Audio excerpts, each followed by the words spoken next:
bahan daripada tabi'ah insaniyah, karakter bawaan dasar manusia. Bahkan 70% karakter anak diwarisi oleh ibunya.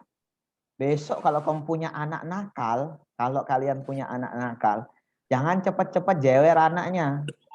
Lihat tuh ibunya gimana. Ini apalagi kebanyakan akhwat di sini. Besok kalau anaknya liah ke sana kemari, cerewet, nggak bisa diem, selalu kepo, gangguin orang aja. Itulah karakter dasar kalian dulu ketika kecil. Karena ibu itu mewarisi 70% karakter daripada seorang anak. 70% dari ibu. 30%-nya bapak. Tapi kalau anak laki-laki, dia akan dominan ikut bapaknya sebab contoh yang lebih dekat. Makanya kalau ada anak yang tidak memiliki ayah atau figur ayah, dia akan cenderung mengikuti dan mencontoh ibunya. Sehingga banyak nanti lahir laki-laki yang berjiwa wanita, perempuan. Karena memang karakter dasar itu diturunkan dari ibu, lembut, kemudian cerewet. Itu kira-kira siapa? Laki apa perempuan yang begitu? Hah? Lihat, perempuan Ustadz biasanya. Anak kecil itu kan baperan. Anak kecil kan baperan dia. Nggak bisa diganggu sedikit nangis, ngadu. Ini karakter perempuan semua ini. Turunnya dari perempuan. Maka para ahli mengatakan 70%, sekali lagi 70% karakter anak turun daripada ibunya. Jadi kalian tidak usah mikir kuliah tinggi-tinggi nanti kerja apa. Jangan mikir gitu. Perempuan harus kuliah tinggi-tinggi. Sebab dari rahimnya, dari rahim perempuan yang cerdas dan terdidik, hanya dari rahim perempuan yang cerdas dan terdidik akan lahir anak-anak yang berkarakter mulia. Tapi kalau perempuannya blow on, nganga-nganga, enggak tahu apa-apa, ini akan lahir generasi-generasi yang terbelakang. Jadi kalau suami itu enggak tamat kuliah, enggak masalah. Sebab suami yang dibutuhkan adalah tenaganya, tanggung jawabnya, kesetiaannya. Tapi kalau perempuan enggak cerdas, berbahaya. Karena anaknya bisa ikut enggak cerdas. Ini jadi ini al-bi'ah al-insan, al-bi'ah al-ahliyah. Bi'ah yang kedua adalah al-bi'ah al-majmu'iyah. Bi'ah masyarakat atau lingkungan masyarakat, tempat tinggal. Jadi lingkungan tempat tinggal masyarakat ini adalah lingkungan kedua yang digunakan untuk mentarbiyah tabi'ah insaniyah atau karakter dasar tadi. Oke, keluarganya sudah bagus, tetapi saya secara pribadi menemukan banyak santri yang orang tuanya Masya Allah bagus, tapi anaknya kasar, kata-katanya tidak layak untuk diucapkan oleh seorang anak ustadz, anak guru, anak dosen. Tapi kata-katanya kasar. Dari mana dia dapatkan? Dari teman mainnya, dari lingkungan tempat tinggalnya. Makanya oleh Nabi SAW di antara sunnah kita memilih tempat tinggal diajarkan oleh beliau adalah melihat tetangga dulu, perhatikan tetangga kita siapa. Sebab tabi'ah al-majmu'iyah akan berpengaruh bukan hanya kita. Kalau kita yang dewasa ini mungkin bisa nyaring mana yang benar, mana yang salah. Tapi anak-anak kita, anak-anak yang baru lahir tidak akan bisa mencerna mana yang benar, mana yang salah. Apalagi kalau orang tuanya sibuk kerja dua-duanya. Akhirnya semua pelajaran tentang pergaulan sehari-hari dia peroleh dari lingkungan masyarakatnya. Orang sering main judi di lingkungannya, dia anggap judi itu benar.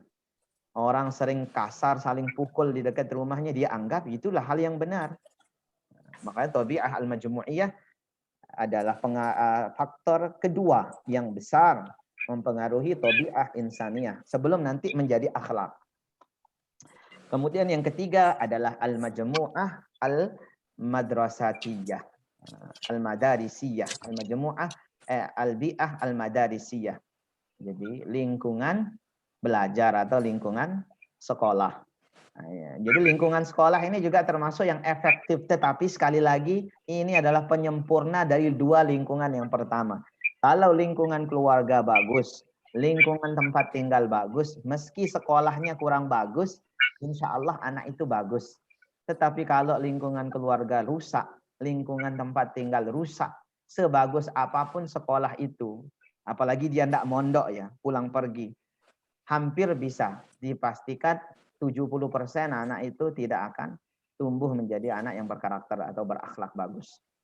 Nah, karena dua lingkungannya parah, rusak. Sementara di sekolah hanya dia sekitar 6-8 jam saja. Jadi ini jauh sekali perbandingannya. Maka 3 hal inilah tempat mentarbiyah tabiah insaniyah atau karakter dasar yang dimiliki oleh setiap orang sebelum nanti akan dikelola sehingga memunculkan akhlak. Apa akhlak itu? Amalan ajilan, perbuatan yang spontan bil ghairi misalin sabiqin, bil ghairi fikrin sabiqin, tanpa ada memerlukan pemikiran terlebih dahulu. Sehingga begitu dia melihat sesuatu, responnya terhadap hal di lingkungannya itu langsung spontan saja. Saya ambil contoh begini, kalau kita lihat ada orang jatuh dari motor, orang-orang akan terbagi responnya. Ada jenis orang yang langsung tanpa mau tanya kiri kanan, langsung seketika nolong orang itu, tanpa melihat, tanpa nanya. Yang kedua, ada jenis orang yang hanya nonton aja dari jauh, terus nanya-nanya, ih kenapa tuh, kenapa tuh? Ini kebanyakan perempuan begitu. Yang ketiga, ada yang tidak nolong langsung, tidak melihat dan penasaran juga tidak, malah dia hanya sekedar lewat, cuek saja, tidak mau tahu. Sudah, biar bukan urusan saya, lolos saja. Nah, jenis keempat yang parah, tapi sudah tidak nolong, tidak mau tahu, tidak nanya, yang ada malah menghina, ngolok. Pas ada temennya jatuh di depannya, makanya apa itu, rasain. Yang ada adalah umpatan. Dan ini menggambarkan pendidikan yang dia terima, karakter dia. Sebab ini paling spontan, ini hal spontan yang keluar langsung. Nah, akhlak itu akan disebut akhlak ketika dia spontan keluar. Jadi kalau misalkan orang spontan nolongin orang, jadi hampir dipastikan, oh ini orang akhlaknya baik. Kalau dia spontan bully orang lain, hampir bisa dipastikan akhlaknya buruk. Karena perbuatan spontan yang timbul dari dia adalah keburukan. Dan di antara perbuatan spontan yang paling mudah dinilai adalah kalimat, perkataan, mulut. Makanya oleh Nabi SAW dikatakan, "Man kana yu'minu billahi wal yaumil akhir falyaqul khairan awil yasmut." Siapa yang beriman pada hari Allah dan hari akhir, ucapkan kalimat yang baik. Kalau tidak bisa, diem. Jauh lebih baik. Sebab mulut kita ini akan menunjukkan tingkatan akhlak kita. Akhlak kita kayak gimana itu ditunjukkan oleh mulut kita. Kalau kamu ketemu dengan seorang laki-laki yang tiap mau ketemu dengan perempuan, omongannya itu selalu yang vulgar-vulgar. Atau cara bergaulnya dengan perempuan itu pasti tidak layak. Bisa dipastikan akhlaknya tidak bagus sudah. Artinya tingkatan malunya itu kurang baik. Begitu juga laki-laki. Kalau lihat perempuan, nyeloyat. Tahu namanya nyeloyat? Ini ada orang Lombok kan? Nyeloyat itu nyentet. Apa nyentet itu bahasa Indonesianya apa? Kalau orang Bima bilang pesole. Centil. Ada perempuan centil. Kalau ngomong sama temennya biasa aja dia. Begitu ngomong sama laki-laki berubah drastis. Suaranya jadi 100 kali lebih lembut. Jangan begitu. Diganggu langsung, suaranya mendayu-dayu. Masya Allah. Ini laki-laki yang ketemu perempuan seperti ini bisa dipastikan akhlaknya tidak bagus. Karena tidak bisa menjaga dirinya. Ini berbahaya kalau dijadikan istri ini. Antum bisa menanggung kecemburuan sampai stroke nanti. Karena dia ngomong sama tetangga saja pakai mendayu-dayu kan. Sudah. Jadi ini dia ya, 3 jenis bi'ah yang bisa mengolah tabi'ah insaniyah. Nah, kalau sudah jadi karakter yang otomatis, sudah langsung memunculkan perbuatan otomatis, baru dia disebut akhlak. Anak yang terdidik selalu memberi, dididik dengan kasih sayang, kata-kata yang baik, selalu membagi yang dengan apa yang dia miliki. Begitu juga di sekolahnya diajarkan rajin-rajin sedekah. Lingkungan masyarakat yang senantiasa terlihat saling meringankan beban. Bisa dipastikan dia akan muncul menjadi orang yang berkarakter rajin menolong, suka membantu orang lain. Otomatis tidak pakai mikir. Dasarnya lingkungan yang mempengaruhi dari 3 aspek lingkungan tadi betul-betul mencetak dia sehingga memiliki akhlak mahmudah. Akhlak itu terbagi menjadi 2. Ada akhlak yang mahmudah yang terpuji, ada akhlak yang madmumah yang tercela. Dua-duanya prosesnya sama.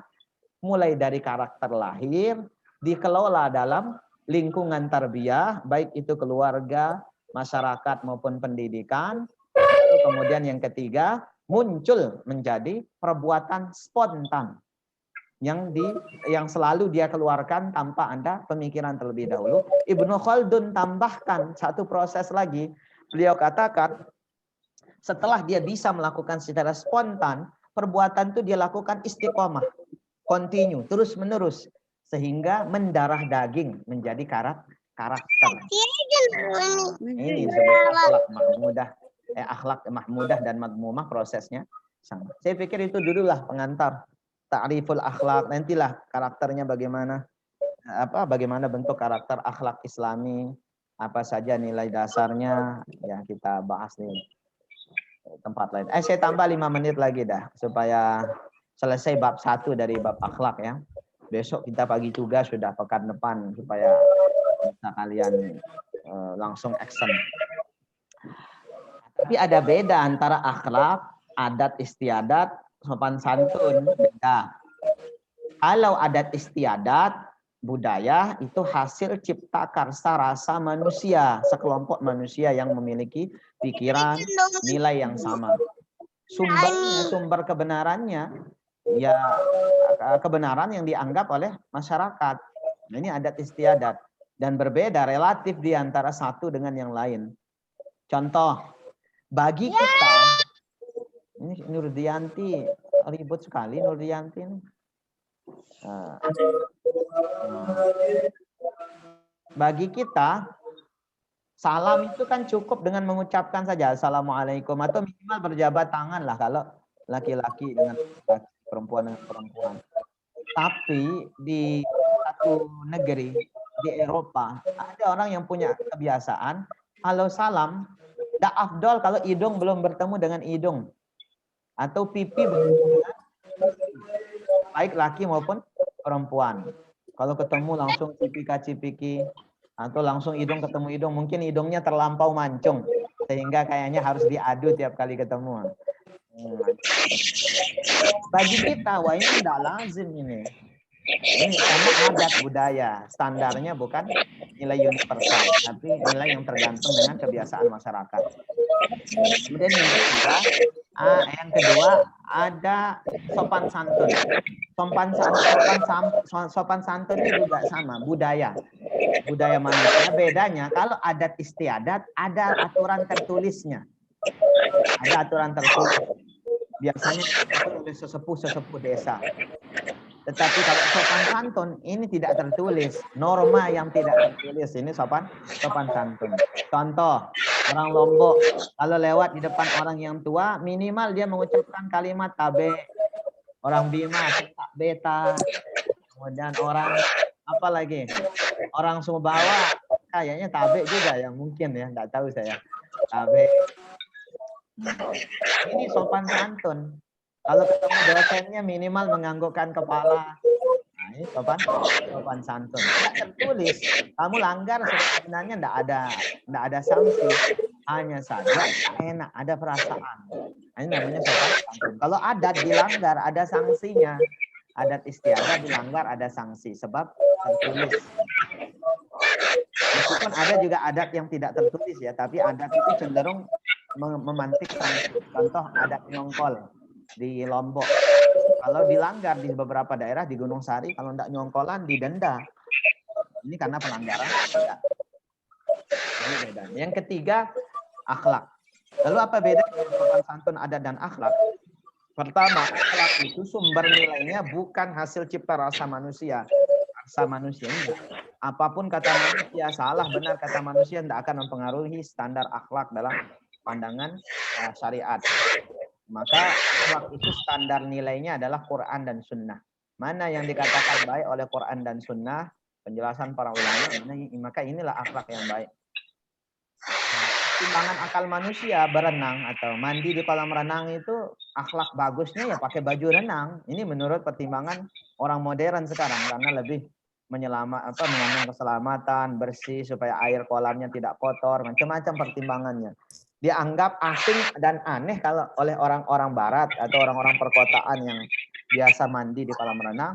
Kalau ada tiba-tiba muslimah yang nyemplung ke kolam lengkap dengan jilbab dan cadarnya. Aneh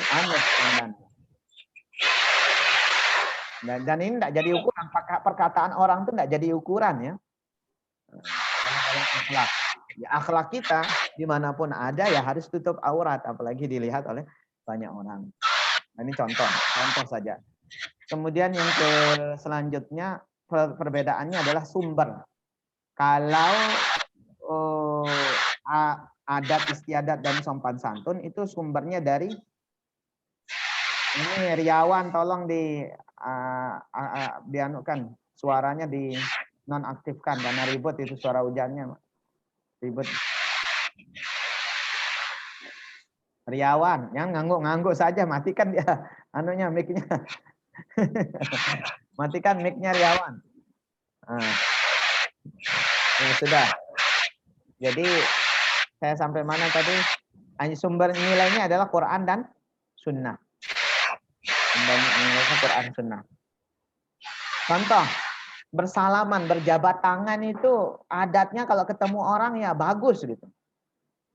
Baik laki dengan laki maupun laki dengan perempuan. Ini kalau di dunia bisnis, salaman ini menunjukkan rasa saling percaya dan tingkatan eratnya perjabat tangan itu punya makna tersendiri. Nah, ini adatnya, adat dalam dunia umum. Tapi orang Islam punya standar sendiri mengenai batasan bolehnya bergaul antara laki dengan perempuan. Dan dalam Islam ada ikhtilaf di antara para ulama mengenai tentang haram dan halalnya menjabat tangan. Bahkan Aisyah Ummul Mukminin radhiyallahu anha ceritakan, tidak pernah ma ra'aitun Nabiya sallallahu alaihi wasallam. Tidak pernah saya melihat Nabi SAW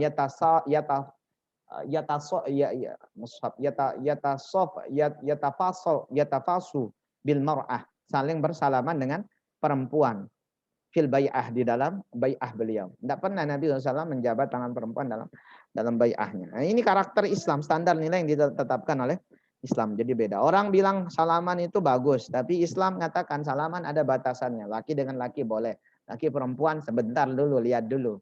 Nah, jadi ada standarnya. Saya pikir inilah bedanya ya, standar nilai. Lalu yang terakhir, akhlak Islam itu punya karakter. Pertama, karakternya Rabbani. Apa maksud karakter Rabbani? Sumber utamanya adalah nilai-nilai ketuhanan. Bukan apa kata manusia. Tapi jelas karakter Rabbani pasti selalu sejalan dengan nilai-nilai kemanusiaan. Kalau ada yang berbeda, itu bukan nilai kemanusiaan. Biasanya nilai-nilai yang sudah tercampur dengan syahwat. Kalau ada nilai dalam satu daerah yang tidak sesuai dengan nilai-nilai yang teratur dalam Rabbaniyin, jadi nilai-nilai ketuhanan, dipastikan nilai-nilai kemanusiaan itu sudah tercampur dengan syahwat. Karena fitrah manusia pasti ikut dengan nilai-nilai Rabbani. Kemudian yang kedua, seimbang. Jadi akhlak Islam itu seimbang antara dunia dengan akhirat. Dua-duanya diatur. Tidak dibenarkan orang fokus saja pada akhiratnya sampai lupa bergaul dengan sesama manusia. Begitu juga orang tidak dibenarkan hanya bagus bergaul sama manusia, tapi sama Allah dia tidak peduli, sama Nabi tidak peduli. Kemudian yang ketiga, universal. Ciri akhlak Islam itu universal. Artinya kebenaran akhlak Islam, kebaikannya itu diterima oleh orang manusia manapun meskipun dia tidak beragama Islam. Contoh, Islam menyuruh perempuan untuk menutup auratnya supaya terhindar dari fitnah. Dan ini diakui oleh banyak umat di luar Islam, bahwa Islam adalah agama yang paling menjaga dan menghormati perempuan. Contoh lain, Islam menghukum potong tangan bagi yang mencuri demi menjaga kemaslahatan harta orang lain. Dan ini dinilai, diteliti, dan diterima kebenarannya oleh para peneliti hukum. Bahwa hukum yang paling efektif adalah hukum Islam. Kemudian yang ketiga, Islam, misalkan contoh, Islam mengajarkan untuk berbakti kepada orang tua, berlemah lembut dalam berkata kepadanya. Dan ini disepakati oleh agama manapun. Bahkan di orang yang tidak beragama sekalipun akan menganggap lazimnya orang yang baik akhlaknya adalah mereka yang sopan kepada kedua orang tuanya. Nah, jadi ada nilai universal yang dimiliki oleh Islam. Sudah berapa nilai? Sudah berapa karakter tadi itu? Rabbani, 3, Ustaz. Rabbani, seimbang, Rabbani, seimbang, universal. Dan yang keempat, humanism. Akhlak Islam itu bernuansa kemanusiaan. Memiliki karakter kemanusiaan. Semua akhlak Islam diajarkan untuk memanusiakan manusia dan memuliakan nilai kemanusiaan. Memanusiakan manusia dan memuliakan nilai kemanusiaan. Tidak ada akhlak Islam yang diajarkan oleh Allah dan Rasulnya merendahkan nilai kemanusiaan. Sama sekali tidak ada. Bahkan diangkat nilai-nilai kemanusiaan dengan akhlak Islamiyah. Nabi SAW ketika datang tamu Abdullah bin Umi Maktum, beliau kemudian sedikit tidak sengaja mengacuhkan Abdullah bin Umi Maktum karena adanya tamu lain yang dianggap secara zahir lebih terhormat daripada Abdullah bin Umi Maktum, pejabat atau petinggi-petinggi Quraisy. Nabi langsung ditegur oleh Allah dengan turunnya surah Abasa. Abasa wa tawalla an ja'ahul a'ma wa ma yudrika la'allahu yazzakka. Nah, ini menunjukkan Islam akhlaknya itu mengajarkan kebaikan yang luhur dan humanisme, memanusiakan manusia dan menghargai nilai-nilai kemanusiaan. Jangan melihat orang dari status sosial atau banyaknya harta yang dia miliki, tapi lihat dari segi kemanusiaannya, bahwa keduanya adalah sama-sama tamu Rasulullah Sallallahu Alaihi Wasallam yang harus beliau muliakan, dan bahkan lebih utama dimuliakan yang Muslim datang untuk keperluan keislamannya daripada yang non Muslim datang untuk keperluan menjelek-jelekkan Islam. Nah, ini dia 4 karakter akhlak Islam. Mudah-mudahan bisa dipahami pengantar kuliah akhlak yang saya berikan ini. Ada pertanyaan sampai sini? Cukup 2 orang penanya saja kalau ada. Sudah mau asar. Silakan.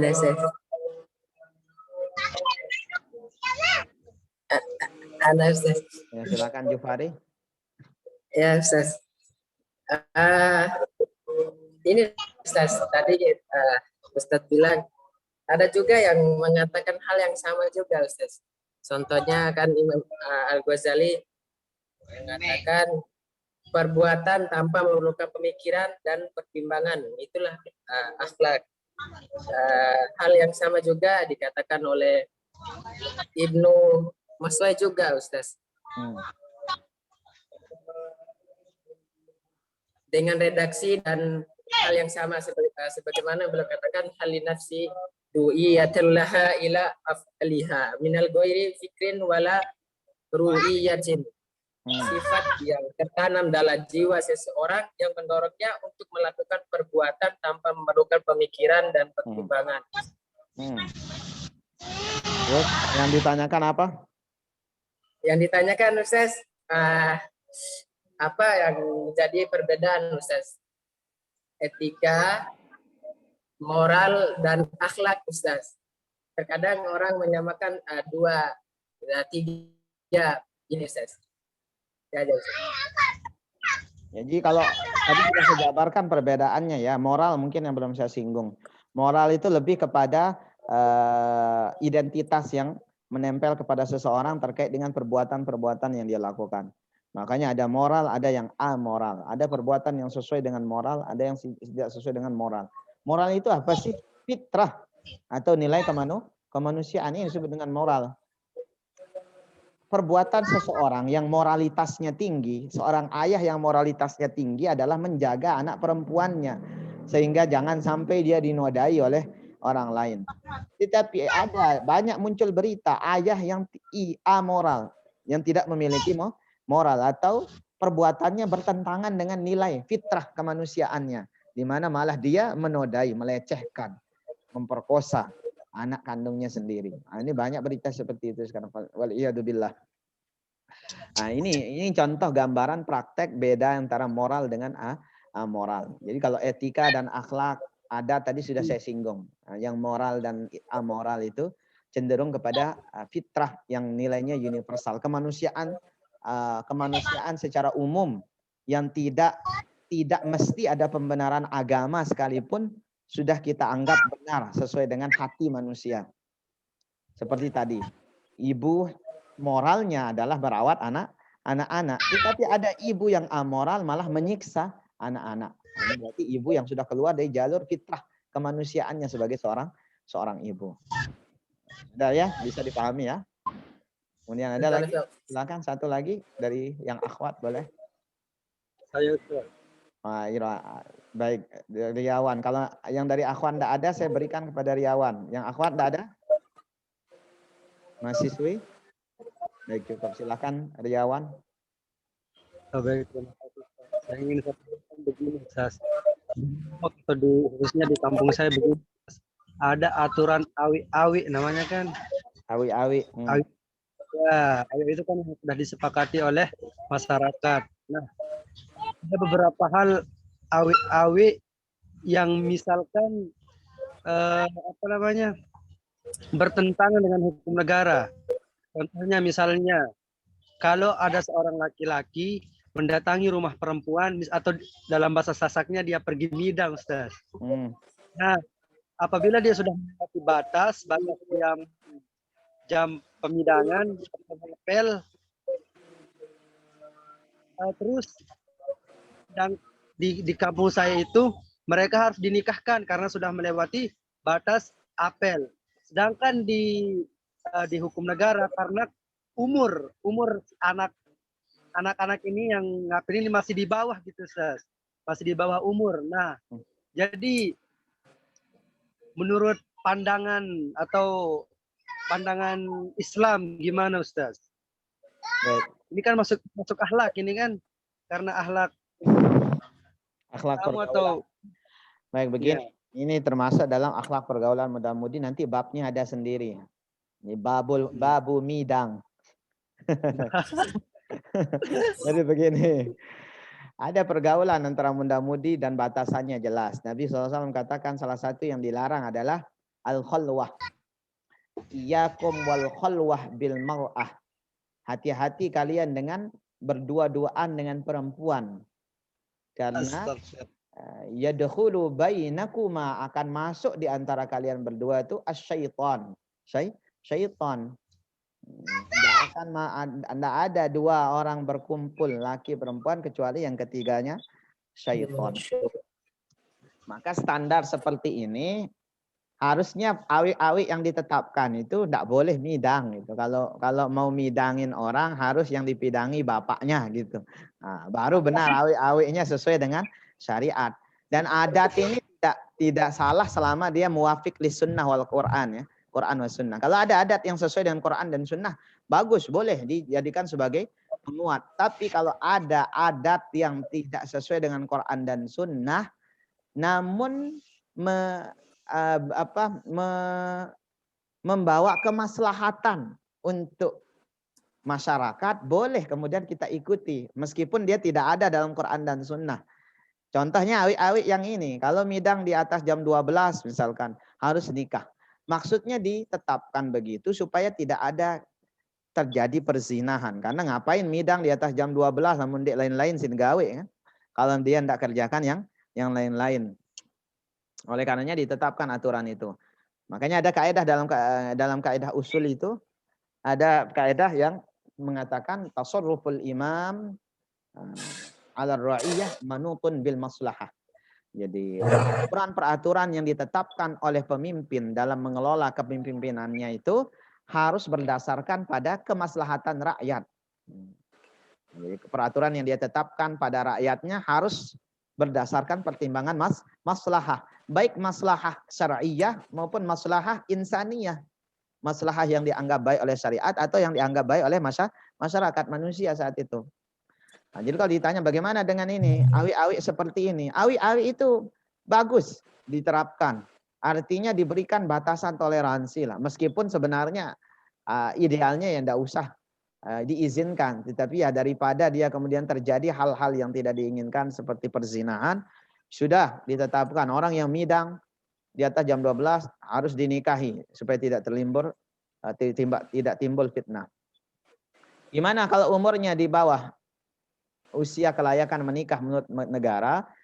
Maka ini tentu dimusyawarahkan kembali. Tidak boleh dipaksakan karena hal yang sudah diatur negara dalam fikih itu menjadi salah satu ketentuan hukum selama dia tidak bertentangan dengan syariat. Negara mengatur minimal usia menikah 17 atau 18 tahun. Tidak bertentangan dengan Islam, dengan fikih. Karena maksud pembatasan usia itu untuk langgengnya pernikahan dan untuk memastikan kepahaman mereka terhadap makna pernikahan itu. Dan ini adalah tujuan Islam, menikah itu untuk sakinah, mawaddah, warahmah. Bagaimana bisa sakinah, mawaddah, warahmah kalau dia tidak paham esensi pernikahan itu apa? Anaknya masih kecil. Gimana kalau begini? Maka awi-awi itu harus dikalahkan atas kemaslahatan yang lebih besar. Awi-awi ini kan kemaslahatan adat, kemaslahatan masyarakat sekitar. Sedangkan menikah di atas usia 17-18 minimal, ini adalah kemaslahatan negara dan kemaslahatan syariat. Maka kalau ada dua kemaslahatan yang bertentangan, didahulukan kemaslahatan yang lebih besar, yaitu kemaslahatan negara dan kemaslahatan syariat. Kalau negara bilang, oh enggak maslahat itu nikah di bawah usia balik, syariat juga katakan sah tetapi makruh. Jadi pendapat para ulama, menikah tanpa kesiapan itu sah tetapi makruh, dibenci. Modal nekat ini. Ya kayak ngambil jurusan itulah. Dimakruhkan nikah tanpa persiapan. Oh pokoknya cinta saya sudah, nanti saja. Pokoknya kalau sudah cinta, nikah saja. Tidak boleh. Makruh. Sah tetapi makruh, dibenci oleh syariat. Karena peluang dia menyia-nyiakan pasangan hidupnya itu besar sekali. Dan tahu pare ingus, unin dengan sasa kan. Ini lain merari, dan tahu pare hidus. Sudah. Saya pikir itu ya. Jadi kesimpulannya kalau ada dua kemaslahatan yang bertentangan, ini antara kemaslahatan syariat dan negara dibanding kemaslahatan masyarakat atau adat setempat, dikalahkan kemaslahatan adat dan didahulukan kemaslahatan syariat dan negara. Saya pikir itu cukup ya, sudah. Niatnya saya tadi mau sebentar aja jadi kelamaan. Sudahlah, besok kita sambung insyaallah di bab 2. Buku Al-Islam ya. Wa iyyakum. Disiapkan buku Al-Islam 3 insyaallah. Terima kasih, kita tutup kuliah virtual kita. Subhanakallahumma bihamdik asyhadu an la ilaha illa anta astaghfiruka. Materi kuliah akan saya upload di akun YouTube saya. Nanti namanya Ngaji Milenial ya. YouTube saya Ngaji Milenial. Nanti silakan bisa kalian cek kembali materi perkuliahan ini. Saya rekam dan saya langsung masukkan ke sana. Jazakumullahu khairan. Assalamualaikum warahmatullahi wabarakatuh. Waalaikumsalam warahmatullahi wabarakatuh.